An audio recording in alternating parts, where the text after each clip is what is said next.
Hello বন্ধুরা, দেখুন কিভাবে মাছ ধরা হচ্ছে। এইদিকে যায় গঙ্গার, আজকে উল্টো দিকে জল আসছে, এখন অন্যদিকে জল ঠেলছে, মানে অর্থাৎ জল বাড়ছে জোয়ারের দিকে। এখন জোয়ার উঠেছে। এই যে ব্রিজটা দেখছেন, এটা হচ্ছে চুঁচুড়ো থেকে নৈহাটি যাওয়ার যে ব্রিজটা, হুগলি ঘাট বলা হয় ওটাকে। সেই হুগলি ঘাটের ব্রিজ ওই যে দেখায়, এটা দিয়ে ট্রেন যায়। এই জলের স্রোত কতটাই বেড়েছে, জল এই দিক থেকে ঠেলছে। কত নৌকা, এই নৌকা নিয়ে সব মাছ ধরতে যায় জলে।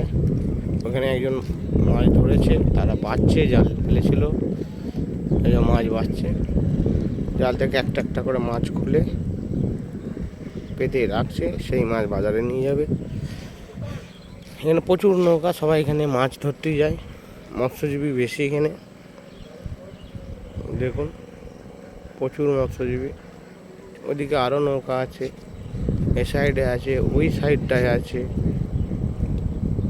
আচ্ছা, দেখেছেন ওই তো ইমামবাড়ার যে বাড়ির ইয়েটা দেখা যাচ্ছে, কার্নিশটা একটু একটু ইমামবাড়ার পেছনেই গঙ্গা সাইড দিয়ে ব্রিজটা গেছে। ওই দেখুন ওপারে হচ্ছে হালিশহর,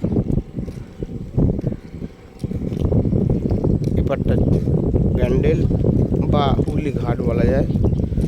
ঘাটে এসছি লাস্ট সীমানায়। জল কীভাবে যাচ্ছে দেখুন, ঢেউটা কোন দিকে আছে দেখলেই বুঝতে পারবেন।